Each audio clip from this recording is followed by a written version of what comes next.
Hello everyone, I hope आप सभी लोग बहुत अच्छे होंगे और उतनी ही बेहतर तरीकों से आप सभी लोगों की पढ़ाई चल रही होगी। तो इस वीडियो में बच्चों हम लोग जो है देखने वाले हैं आपके अर्धवार्षिक परीक्षा कक्षा 10वीं विषय गणित की मोस्ट इंपॉर्टेंट क्वेश्चंस पेपर, जिससे आपको 75 आउट ऑफ 75 लाने में हेल्प हो पाए। वीडियो को बहुत ध्यान से देखना, अंत तक देखना और याद रखना। एक चीज मैं स्टार्टिंग में बता देता हूं आप लोगों को, जो जो क्वेश्चंस इसमें रिकमेंड कर रहा हूं ना उसको 100% फॉलो कर लेना, क्योंकि यही क्वेश्चंस आपके, यही पैटर्न आपके फाइनल बोर्ड एग्जाम में भी पूछे जाएंगे। इसमें जितने भी क्वेश्चंस बता रहा हूं उसमें ऐसे ऐसे भी क्वेश्चंस है जो कंफर्म है फाइनल बोर्ड एग्जाम में आना है, तो हाफ ईयरली में भी उसको पढ़ के रखेंगे, तैयारी करके आप लोगों को जो है रखना है। ठीक है, तो भाई पूरी सभी प्रश्नों को हल करना अनिवार्य है। तो प्रश्न पहला जो है बच्चों, आप लोगों को सही विकल्प चुनकर लिखे। तो जिस जिस चैप्टर से 1 मार्क्स की बच्चों क्वेश्चंस पूछे जाएंगे उसी उसी चैप्टर से हम लोग रखें। तो पहला क्या बोला जा रहा है कि choose the correct option and right. इसमें साइन 45 अपॉन में कॉस 45 का मान ज्ञात करना है। Means find the value of sine 45 upon में कॉस 45 विल बी। तो यहां पर देखो ये दोनों आपस में कट जाएगा सेम सेम होके, तो फाइनल आंसर कितना हो जाएगा? 1 हो जाएगा। क्लियर है? या साइन 45 की वैल्यू और साइन 45 की वैल्यू साइन 45 कॉस 45 अंश का मान वहां पर रखोगे तो भी आपको पता चल जाएगा। 1/2 1/2 तो कर 2 कट जाएगा, तो ऊपर में 1/1 मतलब एक ही इसकी फाइनल आंसर आएगा। क्लियर? फिर बहुपद x की घात 2 - 4 के शून्यक होगा, तो यहां पर देखो ये नहीं हो सकता, ये नहीं हो सकता और दोनों माइनस वाला नहीं हो सकता, इसलिए ए इसकी करेक्ट उत्तर हो जाएगा। फिर बिंदु 3, 5 किस चतुर्थांश में होगा? देखो दोनों प्लस में है, मतलब बच्चों ये प्रथम चतुर्थांश में होगा। चौथा, एक घनाभ में कोरों की संख्या कितनी होगी? एक घनाभ है उसमें कोर कितने होंगे? तो ये चैप्टर नंबर 15 की क्वेश्चन है और मैं बता दूं इसमें पूरी सिलेबस की, क्योंकि किसी स्कूल में आगे की पढ़ा दिया गया है, किसी स्कूल में पीछे की पढ़ा दिया गया है, इसलिए इसमें पूरी 100% सिलेबस से बनाया गया है। तो आप लोग के स्कूल में जो चैप्टर्स अगर नहीं कराए होंगे तो बच्चों उस चैप्टर को छोड़ देंगे, बट अगर पेपर जिला से आ रही है तो पूरी तरीके से आपके सिलेबस से ही आएंगे, इसलिए इन क्वेश्चन को पूरी तरीके से फॉलो करो। क्लियर? फिर बहुपद x की घात 2 - x - 12 के शून्यांकों का योगफल का सूत्र होगा। यहां पर योगफल की बात करें तो -b/a होगा, तो -b/a मतलब इस तरीके से -1 इसकी करेक्ट आंसर हो। अब आगे देख लेते हैं बच्चों हम लोग रिक्त स्थान की पूर्ति वाला। तो रिक्त स्थान की पूर्ति में देखो फिल इन द ब्लैंक्स दिया दोनों मीडियम के लिए, तो ध्यान से देखते चलेंगे। tan 90 - थीटा का मान होगा, तो tan 90 - थीटा का क्या होता है? कॉट थीटा, तो यहाँ कॉट थीटा लिख लेंगे। यदि वृत्त की त्रिज्या 7 सेंटीमीटर है तो व्यास कितना होगा? ये स है, तो व्यास 2r मतलब 14 सेंटीमीटर होगा। शिक्षा उपकर खालिस्तान की राशि पर लगाया जाता है, तो देय आयकर पर लगाया जाता है, मतलब जो कुल आयकर की राशि होती है उस पर लगाया जाता है। ठीक है, 7:3 समानुपात 21:1 सा हो तो x का मान, तो इसको हल करना पड़ेगा। तो हल करके देखोगे 7/3 बराबर में 3 21/x करके, तब इसको फाइनल जब सॉल्यूशन होगा तब इसकी आंसर आएगी। तो कमेंट करके जरूर बताएंगे कि उसकी आंसर क्या होगा। बिंदु 05 खालिस्तान अक्ष पर स्थित है, एक्स अक्ष या वाई अक्ष उसको बताना है। तो ये बिंदु जो है बच्चों आप लोगों का देखो वाई पे मान है, दूसरा पे मान है, इसलिए वाई अक्ष पर स्थित होगा। क्लियर है? इस तरीके से कर लेंगे। फिर सत्य सत्य आपका आना है, तो इसी तरीके से लगभग आपका फाइनल एग्जाम में भी सत्य सत्य पूछे जाएंगे, तो आप लोग ध्यान से करेंगे यही आएगा एग्जैक्ट। छोटे क्वेश्चन तो चेंज होंगे ही होंगे, है ना, इसलिए आप लोगों को एक्स्ट्रा जो है बच्चों क्या कर लेना है, पढ़ के जाना है।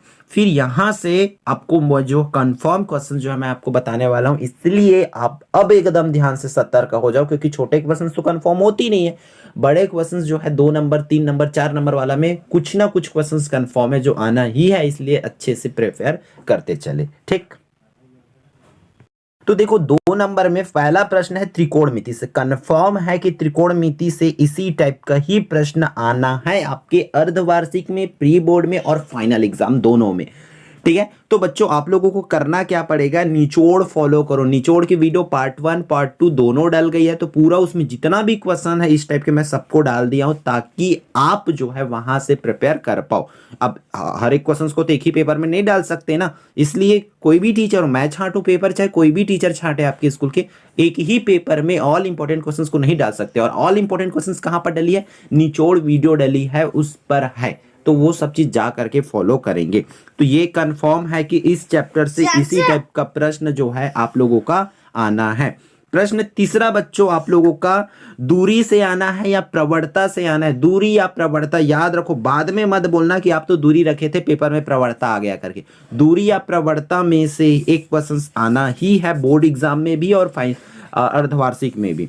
फिर आपका माध्यिका ज्ञात करना है, समांतर माध्य, दो औसत, समांतर माध्य और माध्यिका में से क्वेश्चन आना है। तो ये तीनों क्वेश्चंस कंफर्म है। उसके बाद नीचे का, हालांकि ये दो क्वेश्चंस है वो कंफर्म नहीं है, कुछ भी उसको पूछे जा सकते हैं।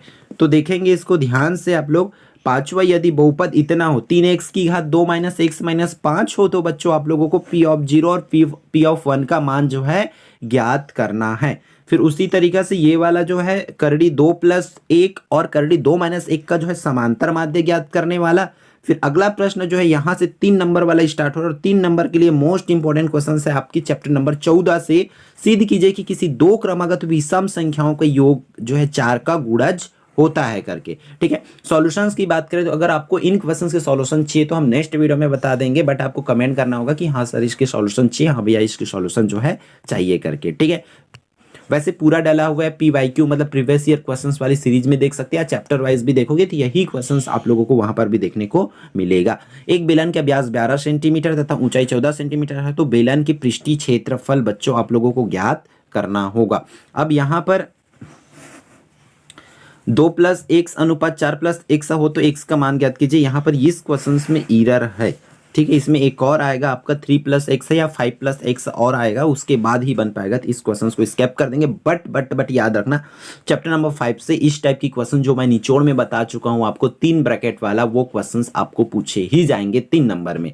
क्लियर आपका। फिर 3 नंबर के लिए के का मान ज्ञात करने वाले इस तरह के क्वेश्चन पूछे जा सकते हैं। जब मूल वास्तविक एवं बराबर हो तो तब आप लोगों को क्या करना है, के का मान ज्ञात करना है। ठीक है, फिर यहां से ये कंफर्म क्वेश्चंस और भी है। 4 अंक की स्टार्ट होती है और 4 अंक में या तो ये प्रश्न इस साल के लिए मोस्ट इंपॉर्टेंट है या इसके अथवा में 101% देम श्योर है कि फाइनल एग्जाम में भी, तिमाही में भी और प्री बोर्ड में, सॉरी अर्धवार्षिक में भी और प्री बोर्ड में भी आपका आलेख का एक क्वेश्चन आना ही है। तो आलेख आप पढ़ ही लो, नहीं पढ़ोगे तो बड़ा पछताओगे। ठीक है, आलेख आएगा मतलब आएगा, हालांकि क्वेश्चंस ये चेंज हो सकती है बट आलेख आएगा मतलब आएगा, अथवा में एक ग्राफ में बनाने वाला आएगा ही।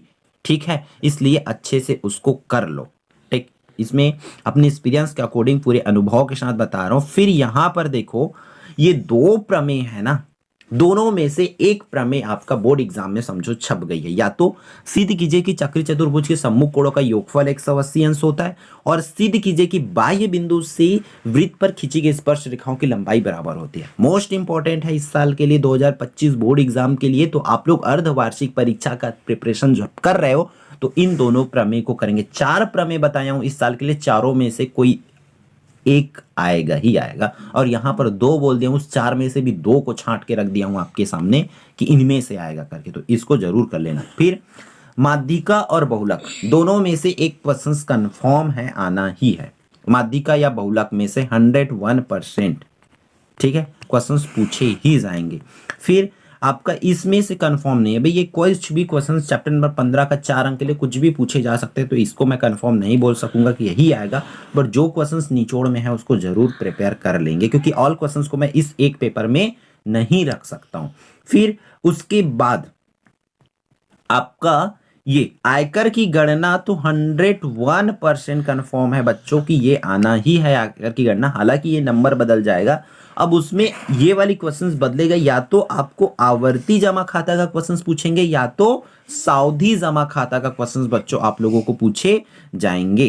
क्लियर है बच्चों, तो ये इस तरीके से कर लेंगे। फिर ये अंतःवृत्त और परिवृत्त, जैसे कि यहां पर परिवृत्त की क्वेश्चंस देख रहे हैं, अंतःवृत्त और परिवृत्त दोनों में से 101% हर चीज के लिए मैं बोल रहा हूं आएगा मतलब आएगा, तो वो आएंगे ही। तो बस अभी अगर नहीं देख रहे हो, अभी अगर फॉलो नहीं कर रहे हो तो डेफिनेटली आप पछताओगे और अच्छे से फेल होने वाले हो अगर जिस क्वेश्चंस को रिकमेंड कर रहा हूं, जो जो टॉपिक बोल रहा हूं उसको नहीं करोगे तो। ठीक है, इसलिए जो जो चीजें बोल रहा हूं उसको करना है, मतलब करना है, तभी जाके बच्चे आप लोग जो है पास हो पाओगे। फिर ये पीवा किवा पद में से बहुत सारा है, तो हो सकता है इसमें ना आए ये, तो फिर भी इनको इंपॉर्टेंट है ये सब चीज भी, तो ये कर लेंगे। फिर समीकरण हल करने और ये क्वेश्चंस। आपका ये 18 प्रश्न है, इतना को अच्छे से कर लेंगे। बहुत जल्दी इसका पार्ट 2 मतलब अगला क्वेश्चंस पेपर भी आपको प्रोवाइड करा देंगे और बाकी जिलों का भी हम बहुत जल्द आपको प्रोवाइड कराते चले जाएंगे। ठीक है, तो इस वीडियो में इतना ही, फिर हम मिलते हैं अगले इंपॉर्टेंट वीडियो में। जय जोहार, जय छत्तीसगढ़। जय जवानी।